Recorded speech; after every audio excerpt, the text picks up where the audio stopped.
Boa tarde a todos e todas. Estamos aqui hoje para mais um episódio da websérie Conexões da Avante, Educação e Mobilização Social.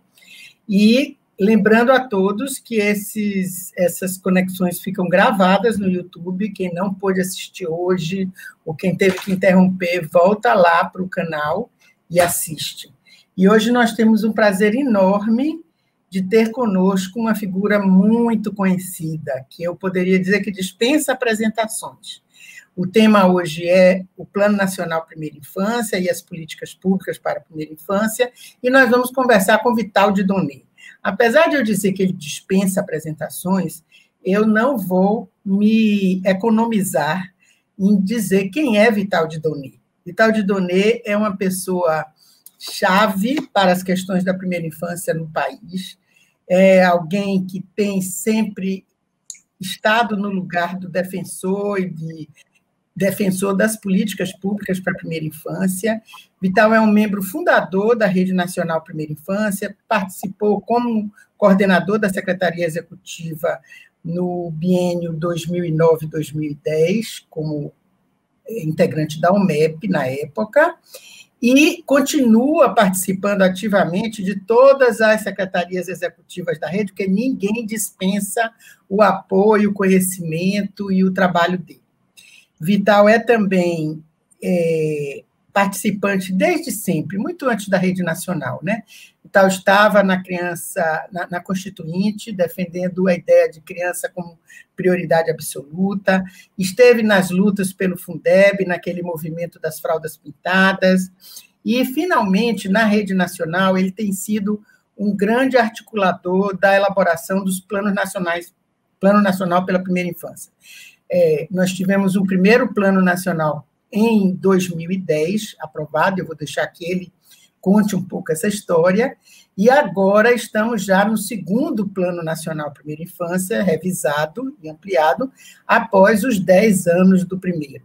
E essa história bonita, uma história difícil às vezes, mas que tem trazido bons resultados, é Vital quem vai nos contar, né? A Avante participa da Rede Nacional Primeira Infância desde 2009, também estivemos como coordenação de Secretaria Executiva no biênio 2011-2012 e participamos ativamente do primeiro plano e agora do segundo.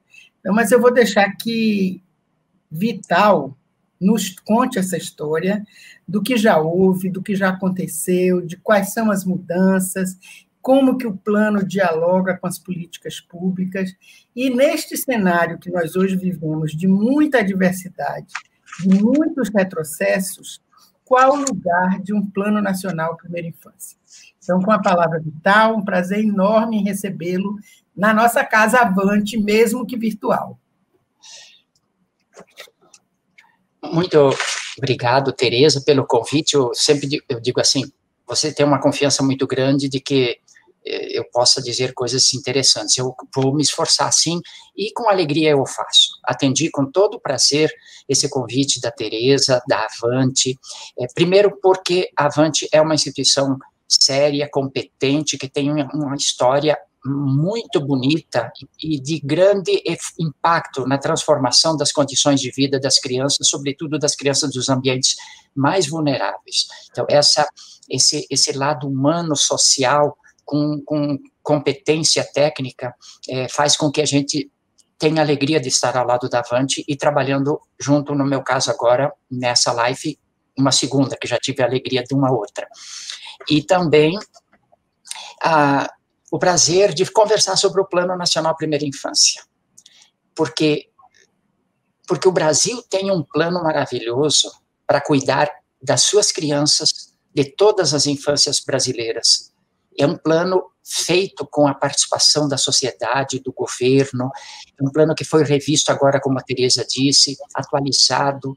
Então, ele está no ponto assim que diz assim, o que há de melhor para guiar as políticas públicas e os planos setoriais e toda a ação do governo na garantia dos direitos da criança. Quero também saudar todos os que estão nos acompanhando nessa tarde. Eu sei que tem muita gente jovem, isso nos alegra. Nós que somos já mais do tempo antigo, que viemos de muitos anos, temos que festejar a quantidade de jovens, de profissionais que mais recém-saídos da universidade, ou que têm uma história de vida mais curta que a nossa, festejar, porque é importante que vocês levem à frente. Os direitos da criança foram conquistados ao longo dos últimos 50 anos, ou mais, até a gente podia fazer uma história descritiva desses direitos e ver que é um esforço de muitas pessoas, de muitas organizações nacionais e internacionais, e, no entanto, esses direitos conquistados e confirmados em documentos tais como a Convenção dos Direitos da Criança, da ONU, a Constituição Brasileira, o Estatuto da Criança e Adolescente, leis setoriais e, finalmente, o Marco Legal da Primeira Infância, eles estabelecem determinações legais para cumpri-los. No entanto, há sempre o risco de retrocesso. Como a Tereza disse, os tempos são difíceis, nós estamos perdendo aqui no Brasil direitos que foram conquistados arduamente, com muita garra e com muita convicção e com muita mobilização social.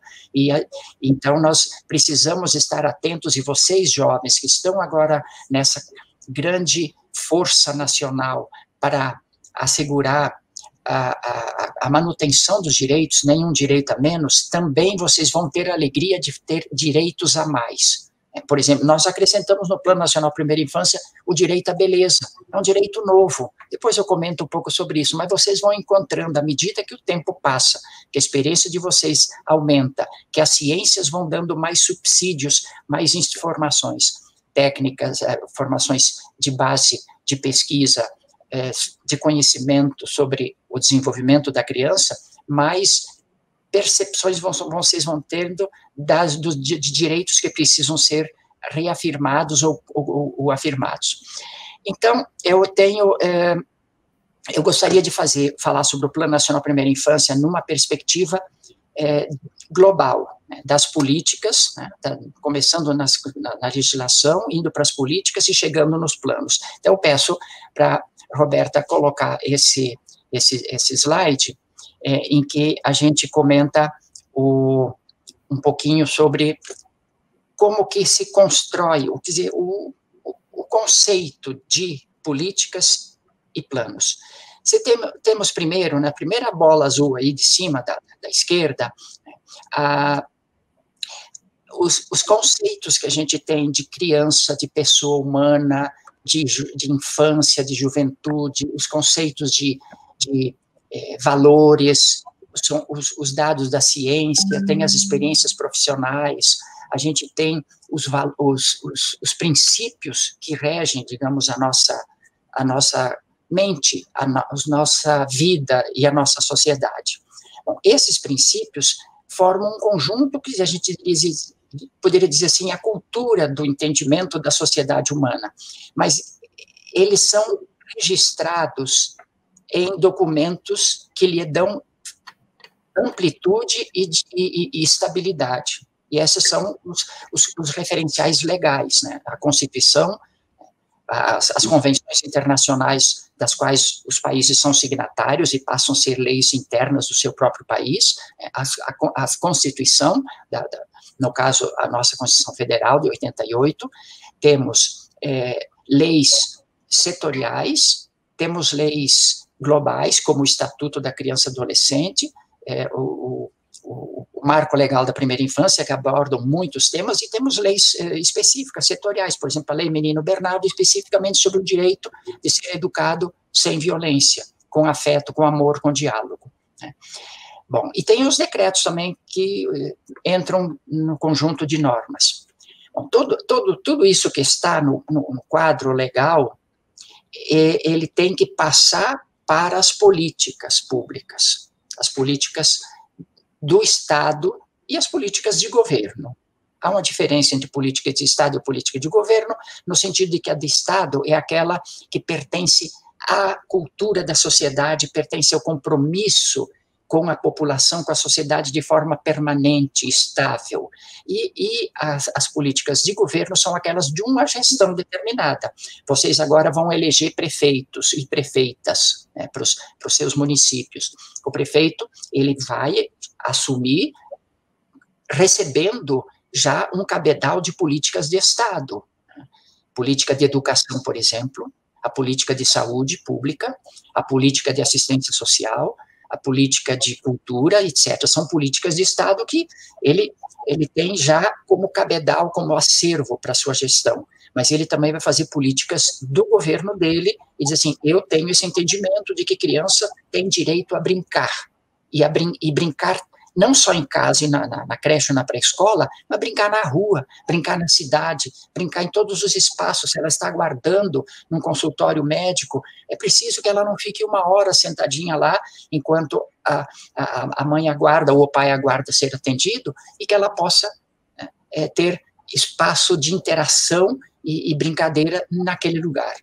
Eu lembro quando estive na Noruega, com um congresso da UNEP, na verdade é na Noruega, sim. No aeroporto, a gente teve 1h30 de espera para tomar o voo, e eu olhei para o lado e tinha um espaço lúdico, em que as crianças todas iam para lá numa tranquilidade, e os pais ficavam aguardando, ficavam ali perto, rodinha, e as crianças se divertindo. Quer dizer, no aeroporto. Né? Aqui a gente tem também, no Brasília, uma brinquedoteca no aeroporto, mas são, só para dar um exemplo de que pode ser uma política do governo fazer a Semana do Brincar. E ele propõe isso por meio de um projeto de lei, ou ele faz um decreto, e nesse plano ele vai estabelecendo espaços lúdicos na cidade, ou determinando formas de garantir que a criança tenha esses espaços de brincadeira.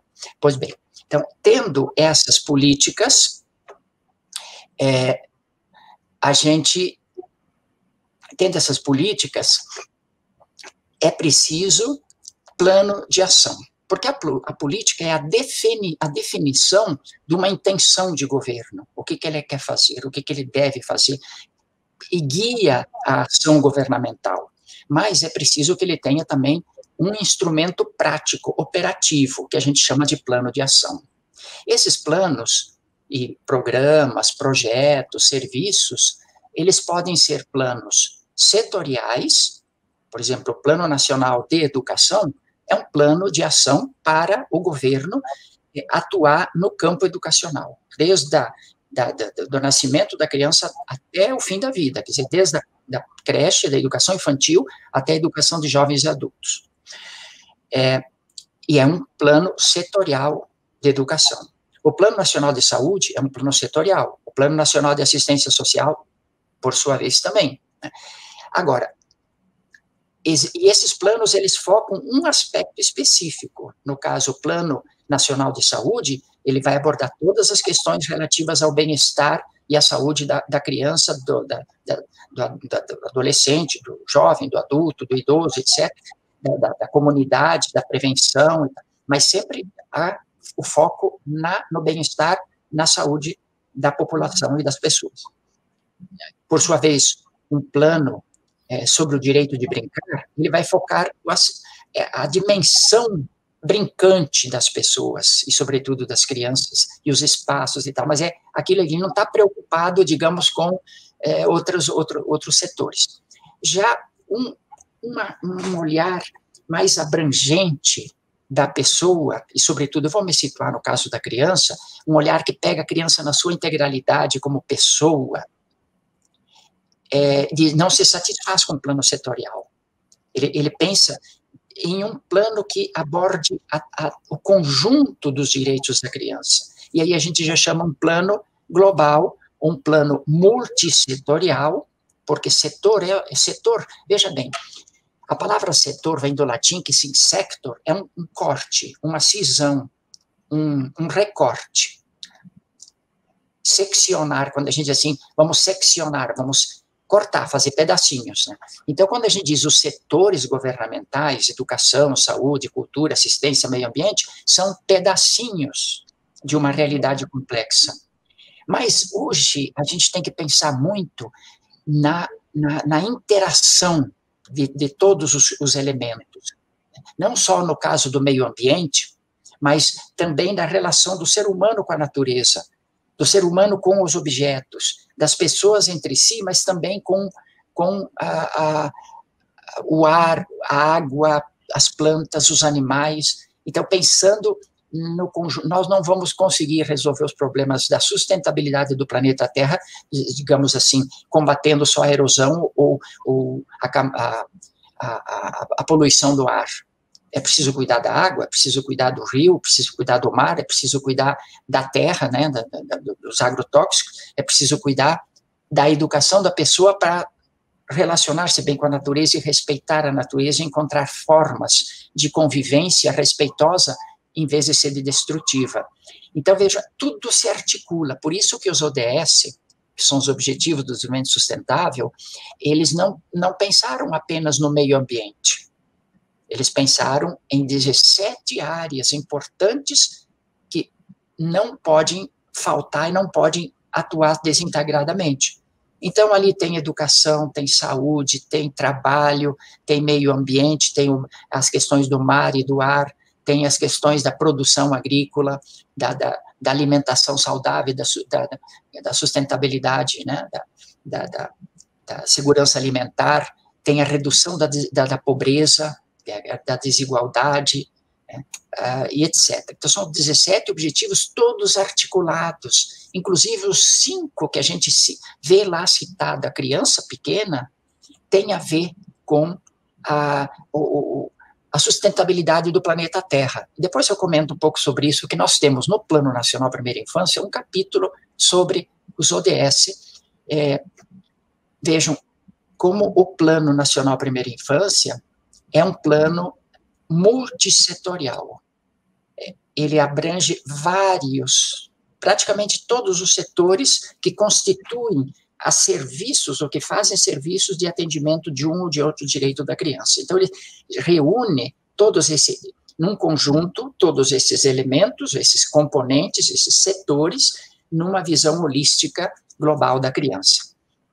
Então, vamos falar, então, agora sobre o Plano Nacional da Primeira Infância. Partimos de conceitos, de valores, de princípios éticos, políticos, humanistas, de desejos humanos e da sociedade, da utopia de uma nação, de se constituir uma nação democrática, autônoma, independente, que respeita e que promove o seu povo na sua integralidade. Isso tudo formulado na Constituição Federal e nas leis, essas leis que chegam a políticas públicas para que elas possam ser direcionadas para a decisão do governo, no cumprimento do que a lei determina, que formula planos como guia da sua atividade. E dentro desses planos, nós temos a grande novidade nos últimos anos, que é a intersetorialidade. O nome assim que eu respeito mais, que eu mais admiro, que trata dessas interconexões de todos os elementos da realidade humana no planeta Terra, ele diz assim: se nós não nos conectarmos com todos os elementos, nós vamos caminhar para o isolamento e para a solidão e a destruição. Primeiro a gente se destrói como todo, depois na solidão a gente acaba se destruindo, destruindo como pessoa. Pois bem, então o Plano Nacional Primeira Infância é um plano que teve em mente essa visão da globalidade focada na criança como pessoa inteira, pessoa integral, e não como pedacinhos, inteligência, afetividade, como movimento, como uma pessoa que consome alimentos, não é nesse sentido, não, mas no sentido de quem é esse sujeito. É pessoa na sua integralidade humana, com uma dignidade intocável, que deve ser respeitada, e com uma capacidade de expressão e participação que ela tem que ser acolhida na sociedade como cidadã. E o que a gente fala em direitos da criança não é uma coisa assim, a gente é bondoso porque a gente dá o direito da criança a tais e tais coisas. Não, o brinquedo não é uma generosidade nossa. O presente, um brinquedo que se dá à criança, é um direito dela de ser aquilo que ela é como criança, ou um ser que brinca, um ser que, ao brincar, encontra-se consigo mesmo e suas potencialidades, as suas necessidades, as suas alegrias, suas frustrações, e também te encontra-se com o outro, porque o brinquedo leva à interação, à construção coletiva, né? A aprendizagem do fazer juntos e do errar juntos, do errar não digo, mas do tentar juntos, e leva ao encontro da realidade física do mundo, que mundo é esse em que ela está inserida. Então, o brincar é um direito porque ele é constitutivo do ser criança, da mesma forma que a educação infantil, a educação nos primeiros anos de vida, não é uma coisa, vamos ser um país generoso que vai criar creche pré-escola. Não é isso. A criança tem direito à educação, porque sem a educação ela não se abre para o mundo, ela não está, o mundo não está chegando a ela. Então, como que ela vai ser um sujeito, como é que ela vai realizar um projeto de vida se ela não tem esse aporte do processo educativo? Então, educação é um direito porque ele é constitutivo da pessoa. Pois bem, então, quando nós pensamos os direitos da criança, nós pensamos todos eles, porque todos eles se integram, se articulam para que essa pessoinha tão maravilhosa, tão extraordinária, tão exuberante e com um potencial tão grande de ser e estar no mundo, ela possa se realizar. Então, a gente pensou num plano nacional e não um plano federal, veja bem. O plano nacional é quando ele pensa a nação brasileira. O federal é quando pensa do governo federal.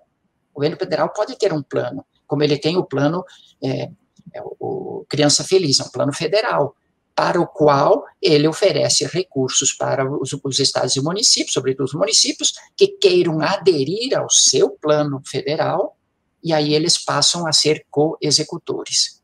Já o plano nacional é diferente, é da nação brasileira. Por isso que o Marco Legal da Primeira Infância, ele pede para se fazer um pacto interfederativo para cuidar da criança. Porque a criança não é do governo federal, nem é do governo estadual, nem do governo municipal. A criança é da nação brasileira. Ela é uma cidadã do país Brasil.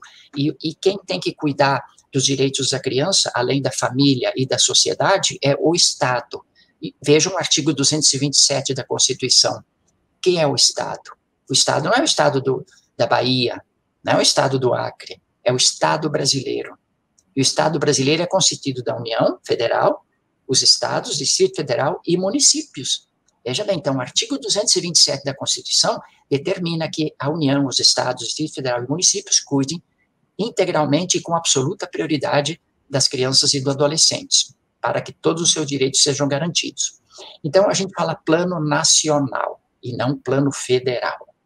Segundo, é um plano global, porque ele pega todos os direitos da criança. Terceiro, é um plano intersetorial, porque ele junta os setores, educação, saúde, assistência, meio ambiente, cidade, brincar, a criança diante da televisão, o direito da informação, o direito à cultura, etc. Intersetorial, porque ele envolve todos os setores. É de longo prazo, porque a gente, quando faz um plano de muito curto prazo, observa os efeitos imediatos, ou conforme a ação, o efeito só vai vir daqui 5, 6 anos ou mais. Né? Então, o plano para a primeira infância tem que ser de longo prazo. Aliás, não só da primeira infância, vejam que o Plano Nacional de Educação, já o primeiro, que era 2001 e 2010, né, ele foi, 2011, né, 2001 a 2011, ele foi um plano de 10 anos. A Unesco começou com planos decenais de educação, e aí os países também foram fazendo planos decenais, porque não dá para a gente resolver os problemas em 2 anos, 3 anos, 5 anos, e tem que ter continuidade. Para ter continuidade, ele tem que ter um longo prazo e aprovado por lei, porque aí a lei obriga o próximo governo a dar continuidade.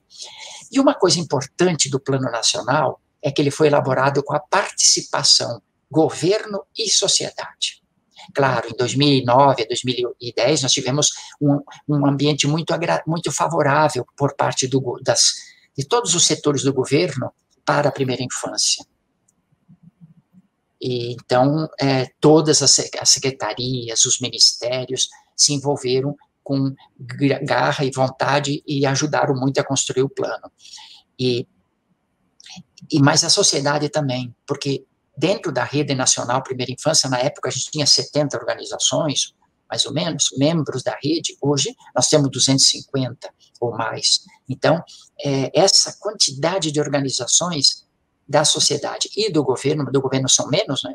São 6, 7 organizações governamentais, além das universidades e institutos de pesquisa, a maioria é da sociedade civil. Então, participaram tanto da primeira elaboração, em 2009 e 2010, quanto agora da atualização. E uma coisa importante, vocês saberiam dizer qual a outra característica importante do Plano Nacional pela Primeira Infância?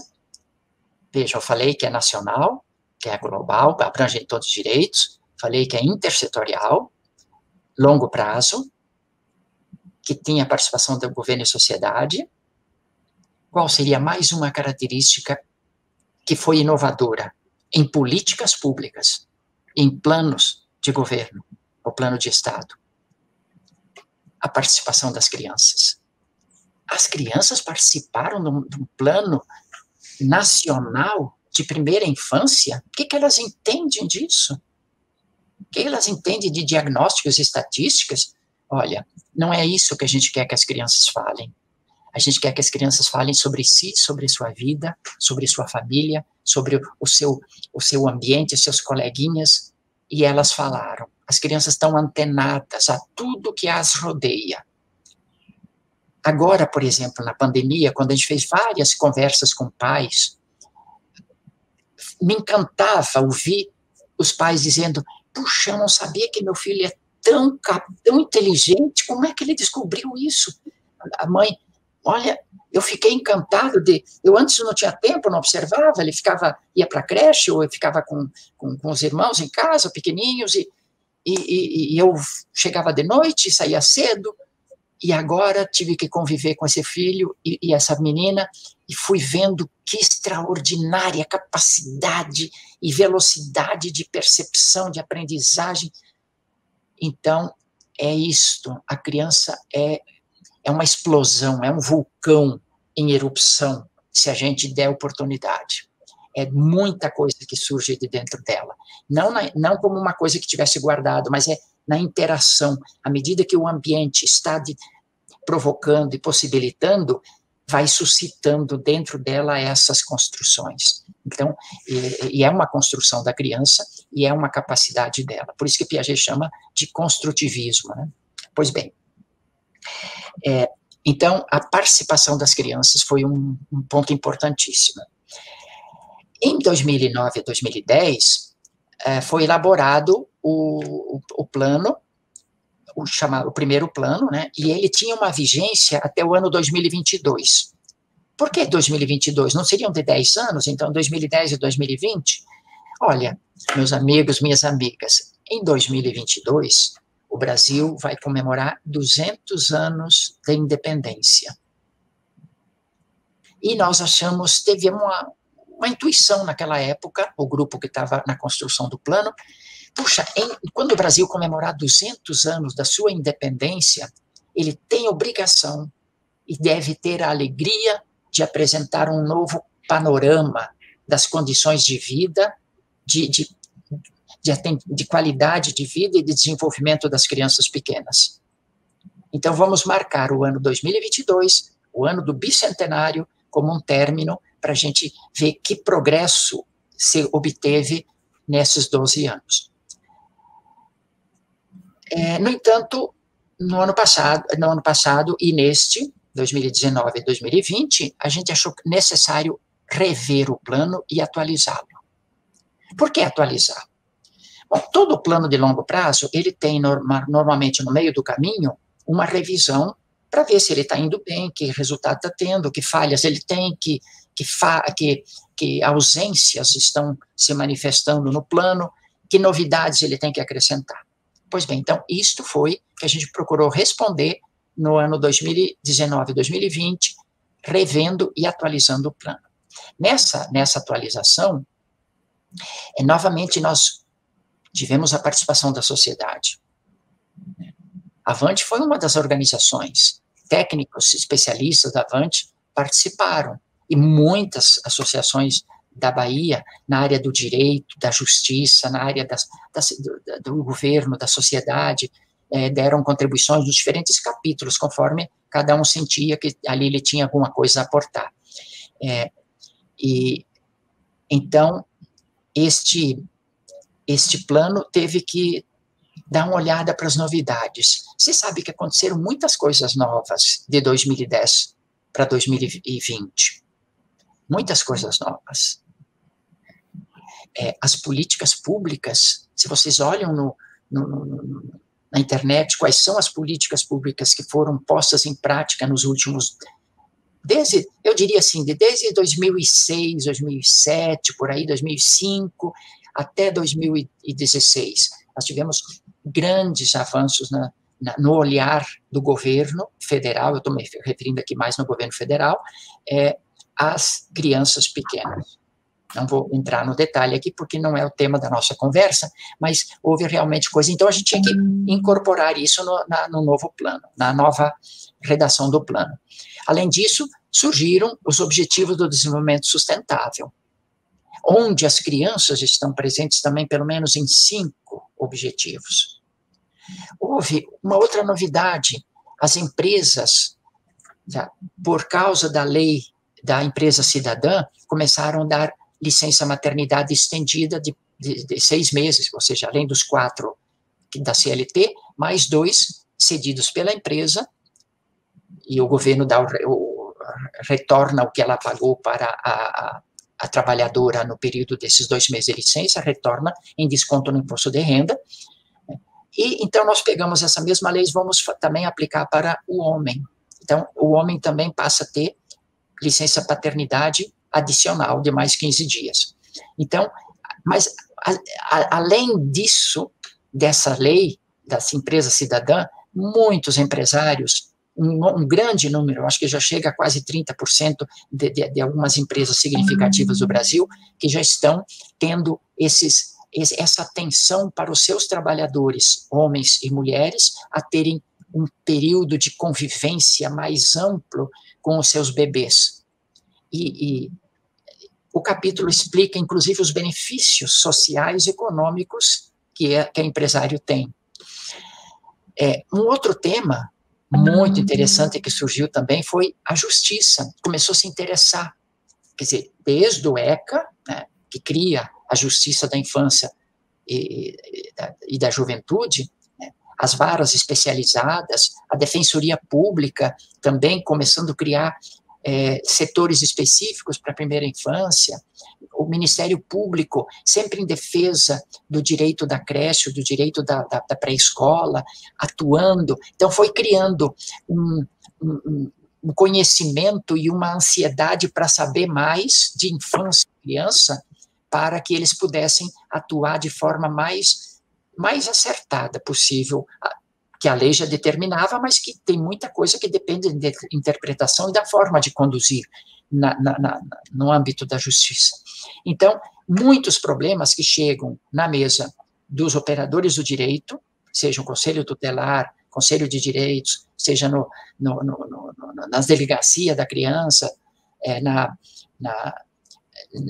no Ministério Público, na Defensoria Pública e na mesa do juiz, esses temas tiveram que ser analisados em conjunto por esses operadores do direito, e aí nós fizemos, então, um capítulo sobre o sistema de justiça e os direitos da criança. Um outro capítulo interessante que surgiu é sobre a criança e a cultura. Esse estava já, o tema da cultura estava no plano de 2010 até 2022, ele estava transversal. Ele pegava um pouco na educação, na saúde, no direito ao brincar, no tema da família, no tema da internet, etc. Mas aí a gente achou importante que ele fosse um capítulo próprio para dar mais reflexão e mais um olhar mais profundo sobre a criança sujeito de cultura. A criança, ela, além de ter direito a se enfronhar na cultura, ela é criadora de cultura. A cultura da infância, a sociologia da infância trabalha bastante esse tema, e é importante perceber como a sociedade também é impregnada dessa visão sobre o que é ser criança, o que é infância, e quanto essa infância tem a ver com os demais ciclos da vida. Aí vem as questões intergeracionais. Então, o capítulo da criança e cultura é uma abordagem muito profunda da criança como sujeito que consome cultura, consome no sentido negativo, essa expressão não é muito boa, né, mas ela que absorve, que ela vive, que ela vivencia a cultura, mas também que ela produz uma cultura. Imaginem, por exemplo, se a nossa sociedade não tivesse crianças, fossem só adultos, deixasse de nascer bebês, que sociedade seria? Onde estaria a algazarra, a alegria, o choro, a ansiedade, a exuberância da vida?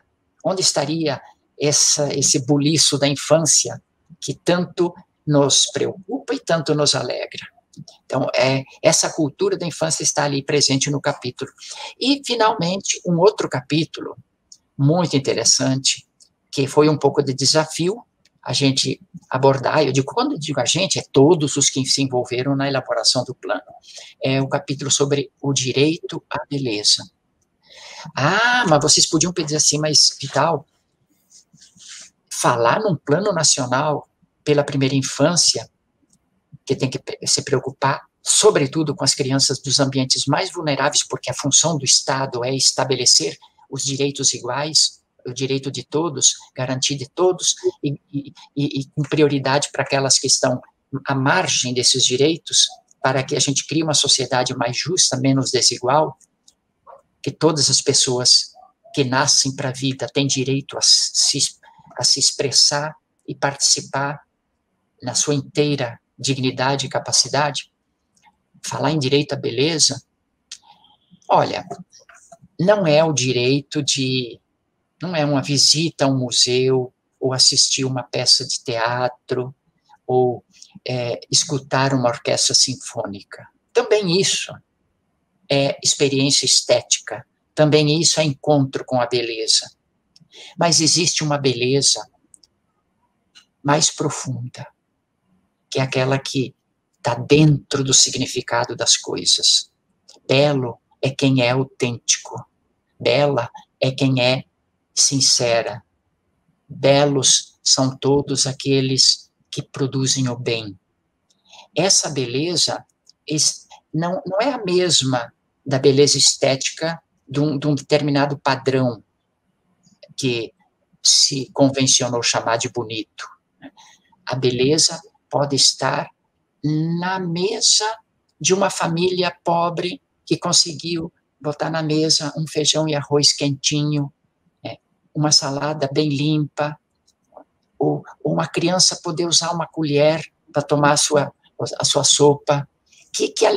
Eu vou contar uma história para vocês que nunca esqueci que aconteceu, eu já era adulto. Eu estava trabalhando na Universidade do Acre, e a gente recebia, eu era diretor tipo vice-reitor de educação, planejamento educacional, e a gente recebia os estudantes do projeto Rondon. E chegou um estudante que eu senti que ele era de uma família muito pobre, de uma renda muito baixa.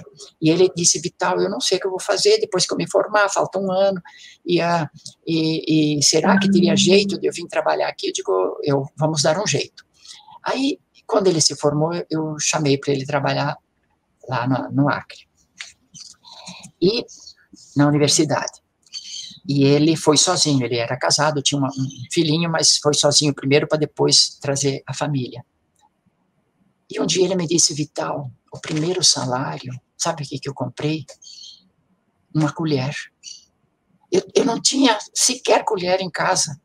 Aí, uma casinha que ele tinha conseguido lá para morar, ele quase chorou de alegria quando me contou a felicidade que ele teve de colocar os talheres na mesa, né, quando a família chegou, né, para poderem servir-se.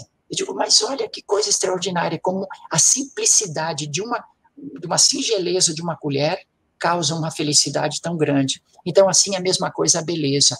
Um pai que pega a mãozinha do seu filho ou da sua filha e sai caminhar no jardim, ou senta na grama e olha para o céu e conversa sobre as estrelas, é um gesto de beleza. A mãe que embala um bebê e canta uma canção, internece.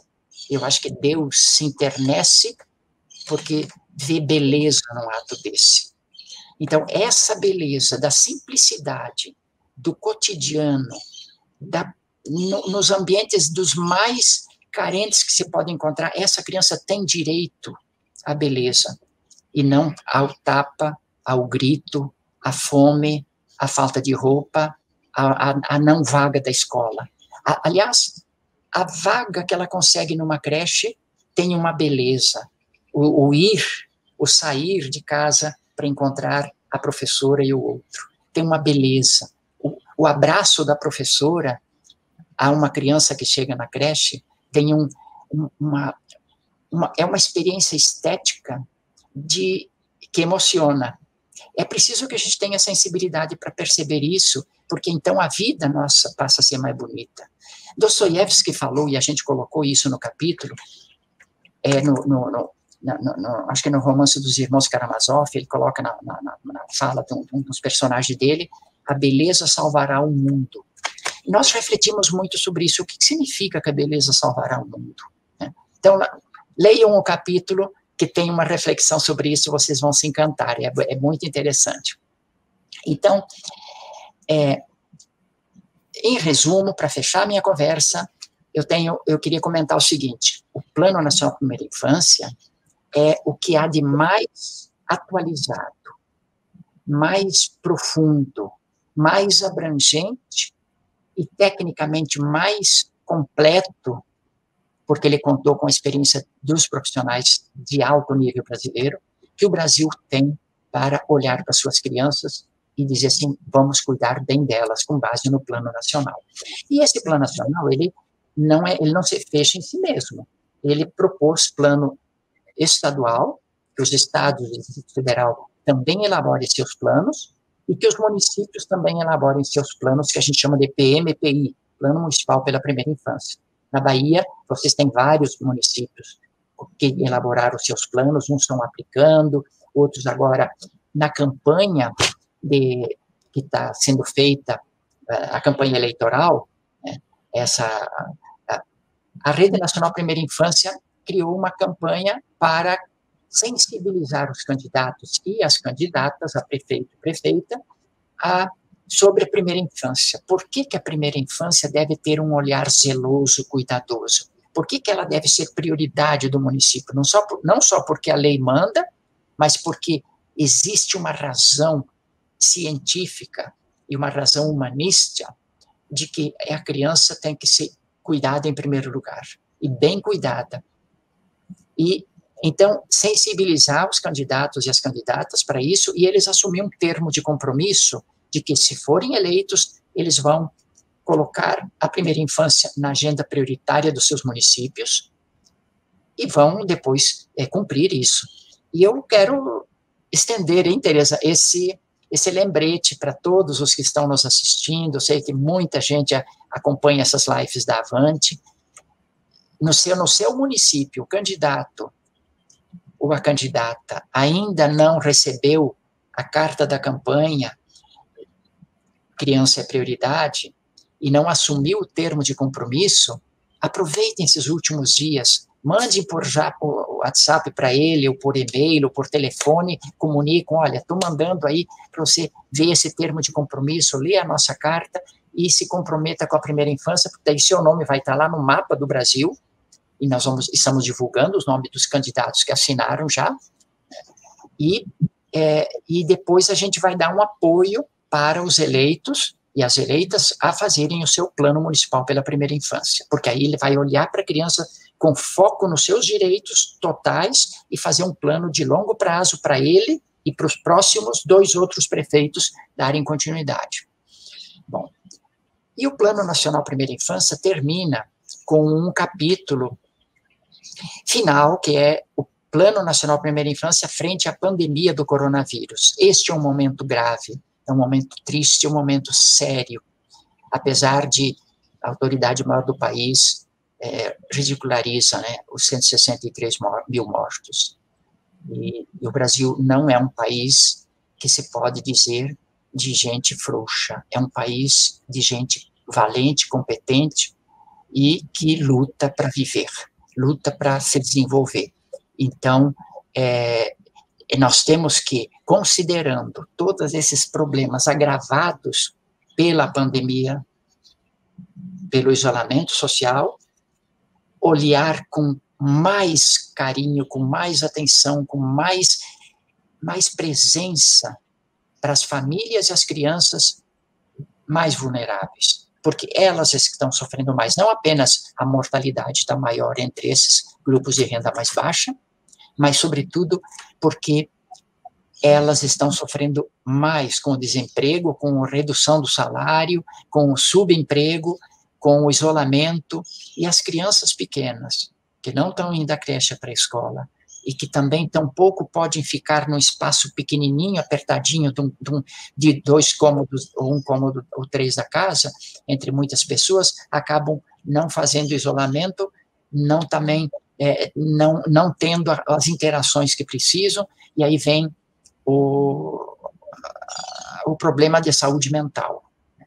Quantas pessoas nos contam que as crianças desses ambientes estão tensas, estão ansiosas, não dormem direito, estão mais irritadiças, elas estão mais dependentes e tal. Então, é preciso que os cuidados de alimentação, de saúde, de vestuário, de proteção contra a violência, que também está muito grave, e da saúde mental, sejam objeto de uma atenção focada, prioritária, e é preciso, eu diria assim, eu acho, o país fazer um plano especificamente para populações mais vulneráveis, cujos problemas foram agravados pela pandemia do coronavírus. Então, nesse capítulo do plano, a gente trata um pouco desse tema.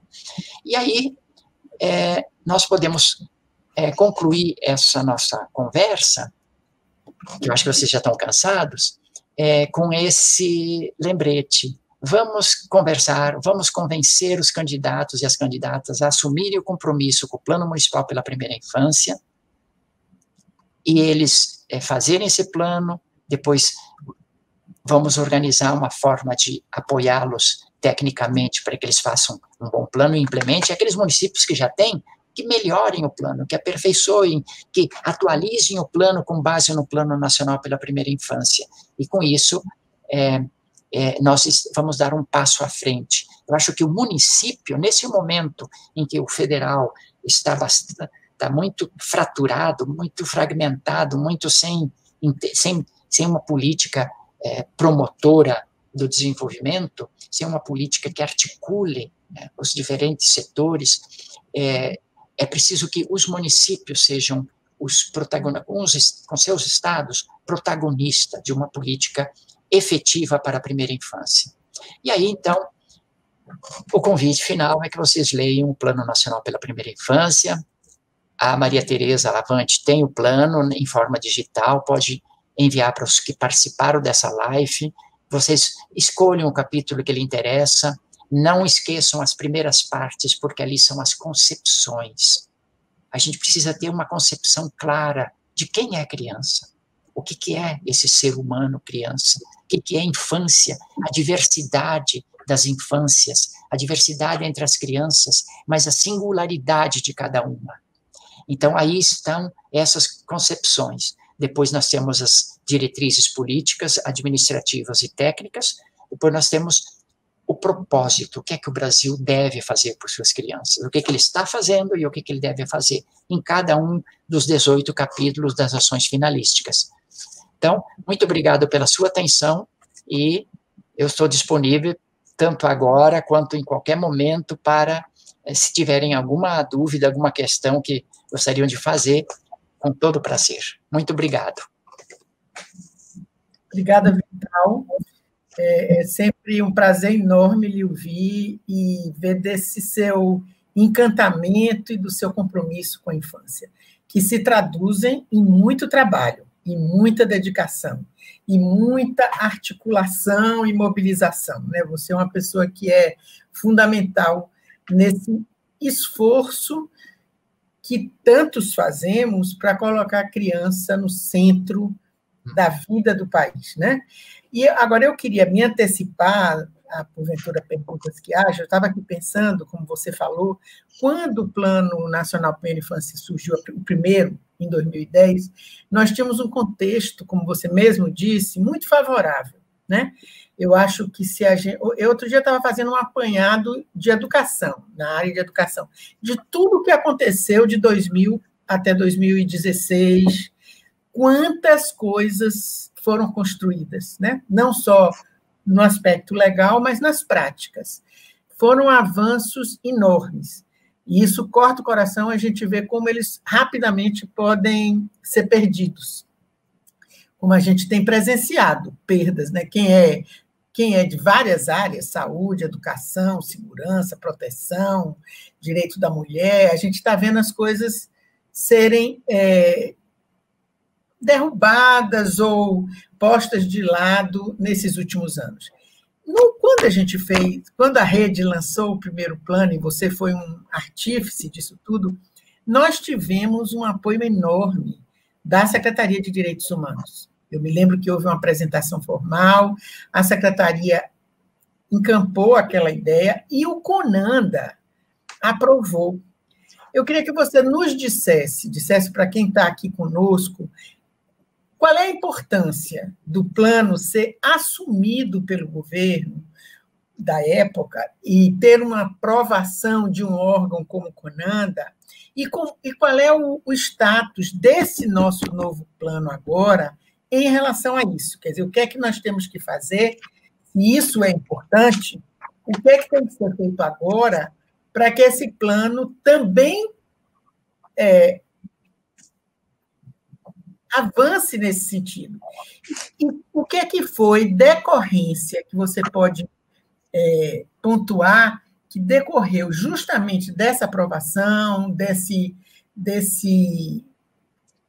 é uma aprovação, né, do CONANDA para o plano, e que se traduziu em ações, em políticas, em programas ao longo desses anos? Não sei se ficou clara aí minha pergunta, porque eu acabei fazendo mais de uma ao mesmo tempo. Sim, Tereza, foi muito bom você me lembrar, puxar esse tema, porque eu acho que quem não participava das nossas ações da rede na época pode não conhecer essa história, e ela é importante que seja conhecida.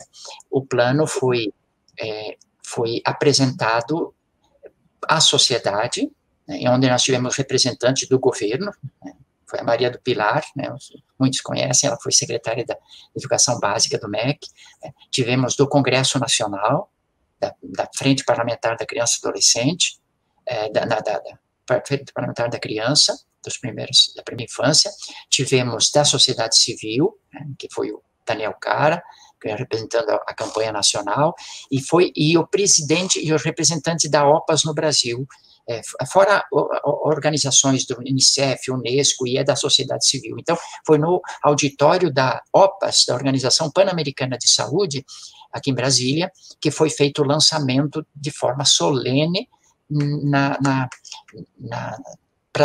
do Plano Nacional de 2010. E interessante que quem ocupou as cadeiras de honra lá da mesa das autoridades foram crianças. Inclusive, nós tínhamos criança com síndrome de Down participando. E essas crianças depois foram entrevistadas, a Rosa conversou com as crianças sobre o plano, e depois as crianças foram levar o plano para todos os presentes que estavam, como se elas estivessem dizendo: nós estamos levando esse plano para vocês. Não só porque nós participamos, mas porque esse plano é nosso, é para nós. Então, nós lhes entregamos para que vocês cumpram. Então, foi um simbolismo assim, muito profundo, né, dessa entrega do plano a todos os presentes por parte das crianças. Bom, aí, no dia 14 de dezembro, teve a reunião plenária do CONANDA, e o CONANDA é membro da Rede Nacional Primeira Infância desde o começo. E a gente sempre vinha conversando com o secretário executivo do CONANDA, o presidente do CONANDA,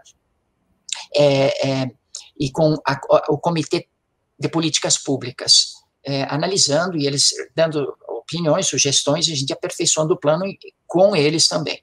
De sorte que quando chegou para o plenário, ele já tinha o parecer técnico da Comissão de Políticas Públicas, e então foi posto em votação e foi aprovado por unanimidade. Eu lembro que quando a Maria do Rosário era então deputada, ela tinha sido convidada para ser ministra da Secretaria de Direitos Humanos pela presidente Dilma, e ela foi para essa reunião do CONANDA. Só que ela chegou e disse, aí não vão pôr o plano em votação? Aí ela disse, aí o presidente do CONANDA disse, acabou de ser aprovado. Foi aprovado, então isso merece um aplauso, e foi um aplauso muito bonito que o plano recebeu. Pois bem, aí a Maria Dourada em seguida nos chamou e disse, olha, vamos marcar uma reunião para 2 de janeiro conversar sobre o plano. Isso foi dia 14 de dezembro, então só tinha as festas de Natal e 2 de janeiro. E eu tinha pensado assim, nós tínhamos uma intenção dentro da rede de encaminhar o plano para o Poder Legislativo para ser aprovado por lei, e ele ser uma lei como é o PNE. Mas analisamos o seguinte, vale a pena a gente esperar um ano, porque vai demorar um ano de tramitação no Congresso, ou vale a pena, ou seria mais prudente, ou mais inteligente já começar a execução? E a opção foi dizer, então, vamos pular essa tramitação pelo Legislativo, já que o Executivo vai começar. E realmente, já no mês de janeiro e fevereiro, sobretudo, ela pediu que todos os ministérios identificassem dentro do plano quais são as ações em todos os capítulos que competiria a cada uma dos ministérios. E compôs-se um documento com essas contribuições. Aí, depois ela fez 2 ou mais reuniões em que as pessoas, dos representantes dos ministérios, que ela coordenava na Secretaria de Direitos Humanos, dizendo como é que iam cumprir aquelas metas, objetivos que estavam no plano. Mas depois houve problemas, depois teve um novo ministro, depois nova ministra, e as coisas meio que ficaram aos cuidados de cada ministério em seu respectivo setor. A Rede Nacional Primeira Infância procurava contactar ministérios para cuidar daquilo que estava nas suas respectivas áreas, né? Sei que com a educação a gente tinha um relacionamento muito profundo com a Rita Coelho, nossa querida Ritinha, que ela era coordenadora geral de educação infantil, então várias coisas que estavam no plano relativamente à primeira infância e, sobretudo, educação infantil, tocava-se com o Ministério dessa forma. Mas eu lhes confesso que não foi exitosa a continuidade dessa coordenação nacional. Na apresentação do plano na segunda versão, o CONANDA esteve presente com a nossa amiga Iolete. A Iolete, presente do presidente do CONANDA, representando o órgão, esteve presente nessa apresentação do novo Plano Nacional e fez comentários muito interessantes sobre política nacional, os desafios de a gente levar à frente um plano de tal envergadura, mas como dever nosso de lutar por eles. Então, nós temos esse olhar da presidente do CONANDA muito simpático. Pode ser que se proponha submeter também a versão atualizada do plano à aprovação do CONANDA. Esse é um tema que ainda a rede está analisando, mas há esse princípio. Aliás, até a Frente Parlamentar da Primeira Infância, Tereza, se interessou em colocar o plano lá para análise, para estudo, porque dali demanda muita coisa para o Poder Legislativo. Porque o Poder Legislativo ele tem uma função que é elaborar leis, uma outra função é acompanhar a execução das leis por meio de políticas públicas, que é uma função de controle do legislativo. E então eles estão interessados. Possivelmente no ano que vem nós façamos vários debates, audiências públicas,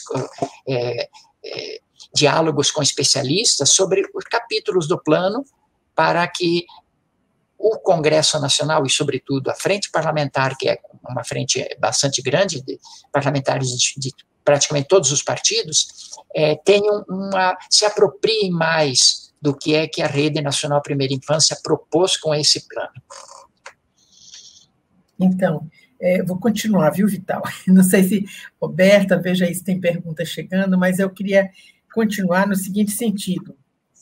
Embora você mesmo tenha trazido as dificuldades, né, da operação do plano após aprovação pelo CONANDA, com essa tentativa de uma coordenação governamental, né? Evitamos ir para o Congresso para não demorar, tínhamos uma advogada na Secretaria dos Direitos Humanos que pretendia fazer, que começou, inclusive, a fazer uma coordenação do plano junto aos outros ministérios, e que, pelas questões mesmo de mudanças dentro do governo, acabou fragilizando um pouco, embora a gente tenha, como você falou,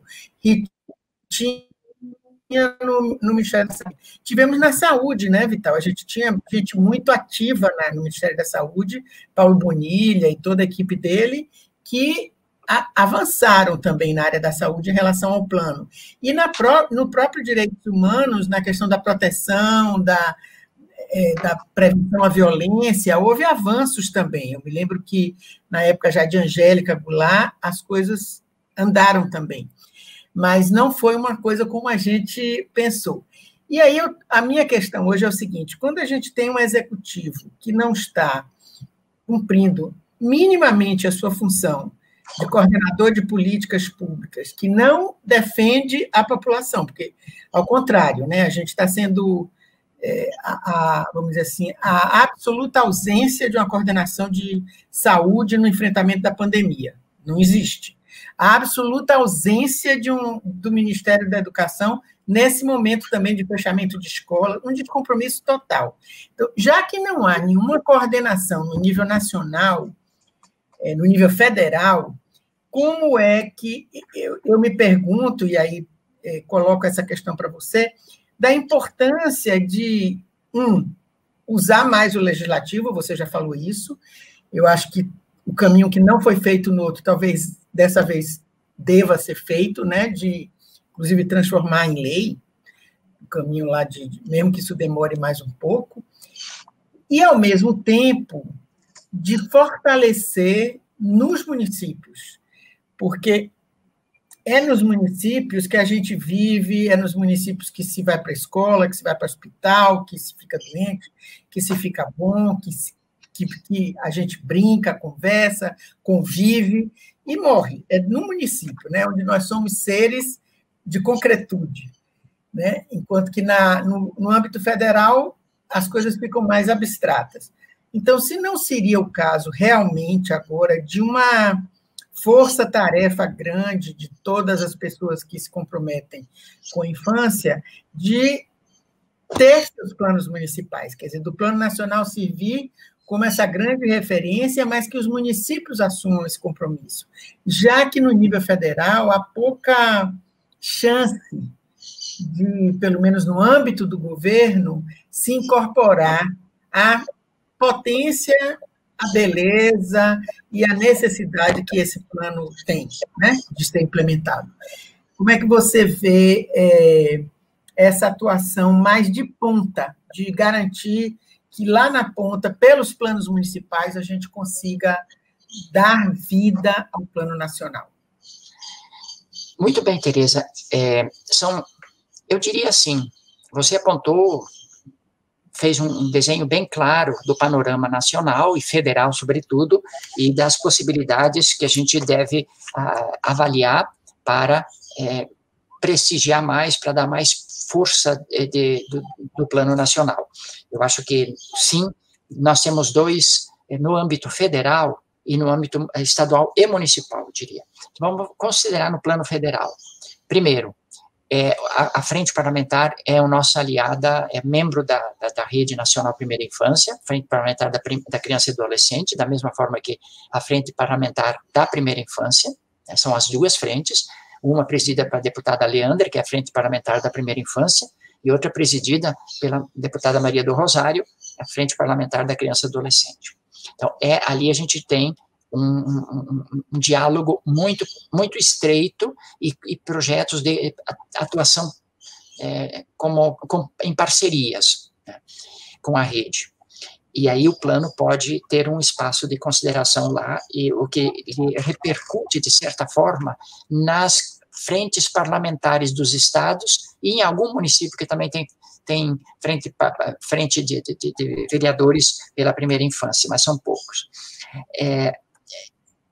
Nos ministérios, a gente está procurando, assim, os contatos, né, com gerências técnicas, né, no Ministério da Cidadania, no Ministério da Saúde e no Ministério da Educação. Embora a educação, como você falou, ele está omisso, ele está amorfo, ele não tem recursos, ou não briga pelos recursos, a gente não sabe a que veio, né.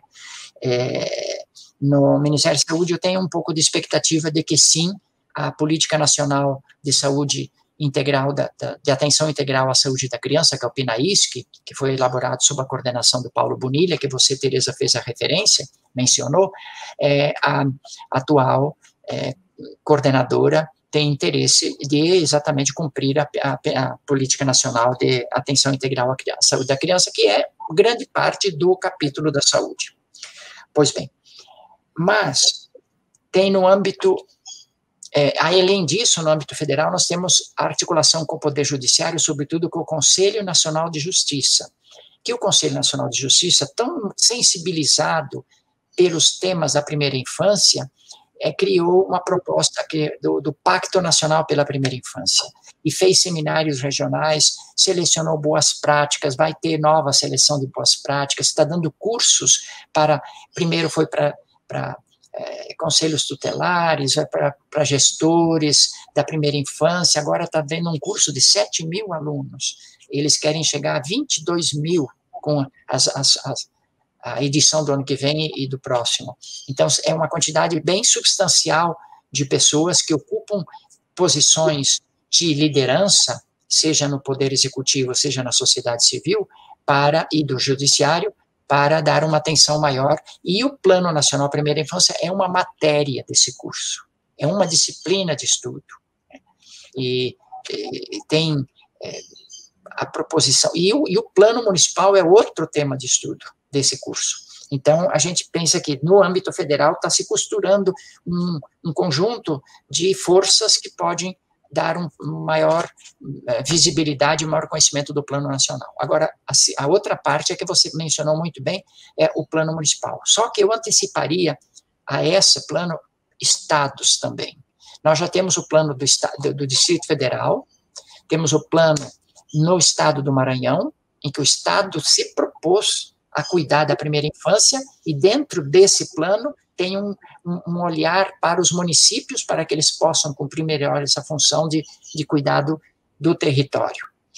E o Espírito Santo está numa fase bem adiantada também da elaboração do plano, que está ficando muito bonito, muito interessante. O Rio Grande do Sul já iniciou as articulações para pensar o plano, para elaborar o plano estadual. Santa Catarina também está começando a se organizar para isso. Então, eu acho que os estados, vejam, quando eu comecei a trabalhar com a educação infantil, lá pelos anos 1974, 75, os municípios não eram um ente federativo, eles eram unidades do Estado. Foi com a Constituição de 88 que eles se tornaram entes da federação, no pé de igualdade com os estados e com a União. A União, então, o município foi guindado, e ele recebeu atribuições específicas. Ele tem um poder legislativo, ele tem suas leis próprias, ele tem impostos que arrecada para si próprio, ele é uma unidade administrativa, política e administrativa da União Brasileira, federal. Então, o município começou a atuar na área da criança mais recentemente, a partir da Constituição de 88, digamos, 1990. Até então, eram os estados que faziam. Mas quando o município foi guindado a ente da federação, os estados se retraíram. Bom, as crianças com o município.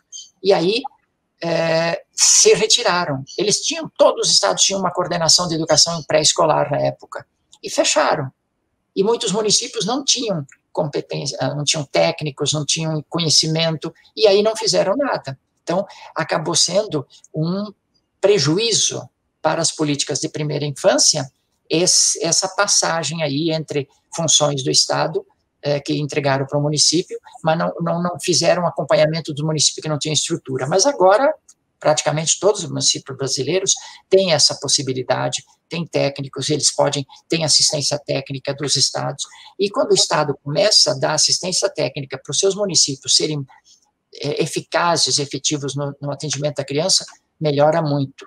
Então, nós temos que trabalhar planos estaduais, sendo que metade do plano estadual deve ser o olhar voltado para os municípios que precisam dessa assistência. E, chegando na tua questão, o Plano Municipal pela Primeira Infância, este é o que transforma o panorama das crianças no território. Imaginem um município reunir não só todas as suas secretarias da área social, mas também planejamento, orçamento, comunicação, e organizações da sociedade civil, Sociedade de Pediatria, Associação de Pais, ONGs de todas as naturezas. Vamos conversar sobre as nossas crianças, quem são elas, onde elas estão, como é que elas vivem, onde tem problemas maiores. Vamos fazer um mapa, né, das nossas crianças aqui, das infâncias que a gente tem, e ver e aqui uma lista das políticas que a gente sabe que estão sendo feitas, e quanto elas cobrem e quanto elas deixam descoberto. E vamos agora, então, em função, com esse mapa na frente, vamos escrever o nosso propósito, com competência técnica e com força política. E aí, imaginem esse município construindo esse projeto político, né, de um plano de ação para 10, 12 anos. É maravilhoso, porque aí aprova pela Câmara de Vereadores e a lei, e o próximo prefeito tem que dar continuidade, e o outro também. E aí o outro tem 2 anos de execução ainda do plano, e ainda tem 2 anos para elaborar o próximo plano, ou 1 ano para deixar já para os próximos 3 gerações de prefeitos. Então, isto, Tereza, é um instrumento político e um instrumento técnico capaz de mudar o rosto do município no olhar para suas crianças. É um rosto de ternura, um rosto de cuidado, um rosto de zelo, um rosto de atenção, né?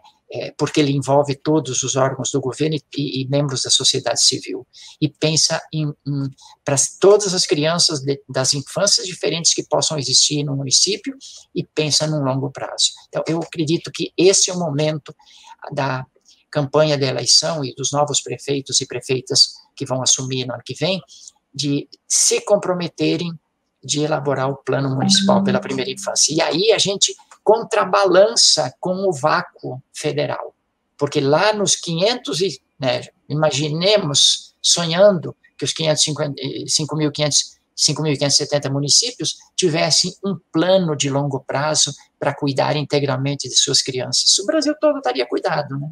Claro que precisa da força federal, de recursos, né?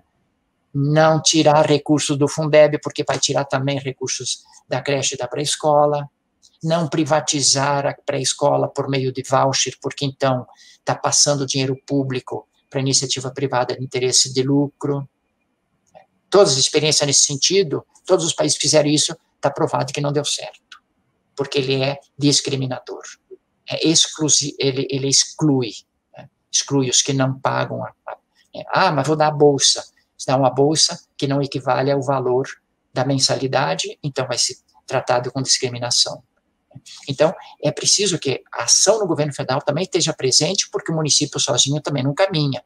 Mas o município, tendo o seu plano, eu tenho certeza que ele tem argumento, e os prefeitos juntos, articulados na associação de prefeitos, têm poder político junto aos deputados, às bancadas do Estado, para pressionar o governo federal a dar a atenção que é direito da criança, e que é o artigo mais solene da Constituição, eu diria, porque é o único que fala em prioridade, e o único que fala em prioridade absoluta é o 227. é aquele que diz: a família, a sociedade, o Estado devem assegurar com absoluta prioridade os direitos da criança à vida, à saúde, à alimentação, à educação, ao brincar, à cultura, etc. Então, eu acho que pressionando os prefeitos, tendo os seus planos, se unindo, eles podem pressionar também o governo estadual e o federal a atenderem aquilo que eles têm obrigação de cumprir. Então, eu adoraria continuar conversando aqui com você. Eu acho que é muito reconfortante, né, quando a gente encontra o mesmo sentimento, o mesmo desejo, a mesma vontade de fazer deste país um país melhor para nossas crianças, e se for melhor para elas, será melhor para todos. Isso. Mas, infelizmente, estamos chegando ao fim, e eu queria agradecer imensamente a você pela sua disponibilidade, pelo seu interesse, pela sua capacidade de dialogar e de nos trazer tantas ideias e nos colocar tantos desafios, né? Eu acho que a gente, hoje, o que eu assim gostaria de sinteticamente dizer é que, mais do que nunca, nós somos chamados a militar na militância, né? Sermos militantes pelos direitos da educação, pelos direitos da criança, pelo direito à vida, e o país tem nos chamado a isso. A situação que nós estamos vivendo, que é uma situação muito dura, muito crítica, a pandemia agravou um cenário que já estava beirando o caos, a pandemia agrava, mas a pandemia também nos sinaliza o que é essencial. E o essencial é cuidar muito das pessoas, mas principalmente das crianças.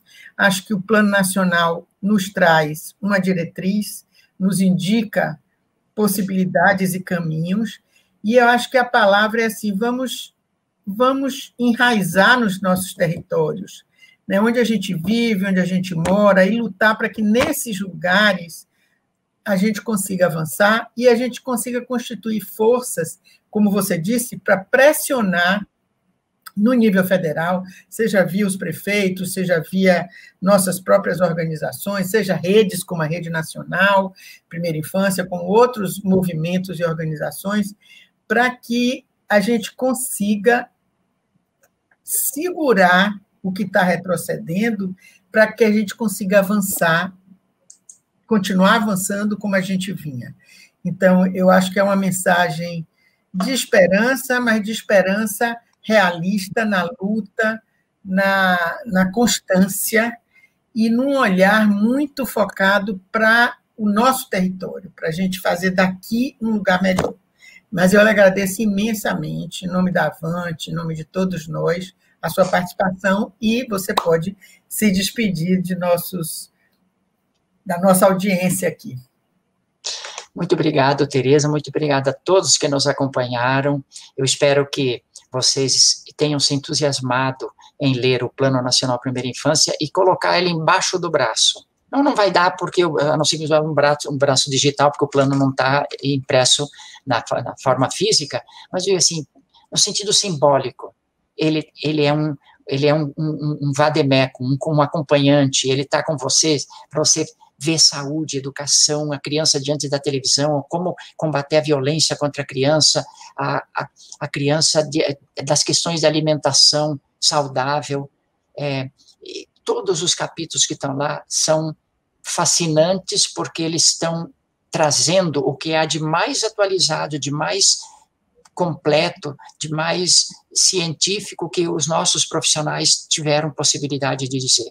E vocês sabem que esse plano ele é admirado por alguns outros países, por isso que nós estamos tentando fazer com que ele seja traduzido para o espanhol, para que no ano que vem seja posto também em discussão ou apresentado para países da América Latina que têm interesse, alguns já demonstraram no plano de 2010, e agora, então, poderão certamente se entusiasmar ainda mais. Então, o plano é um instrumento que a gente tem que ter muito presente como fonte, não só de conhecimento, de informação, de diretriz, mas também como fonte de orientação prática, cobrança. Vamos cobrar que ele seja executado. Vocês têm um poder muito grande de fazer com que a sociedade exija do governo o atendimento dos direitos da criança de acordo com o que o plano conseguiu mostrar a parte prática. Então, muito obrigado, um grande abraço a vocês e estou à disposição quando precisar, Tereza, quando precisar, o pessoal da Avante, está no meu coração, a resposta já é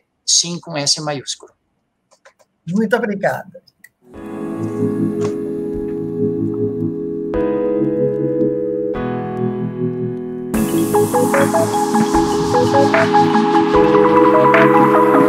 Thank you.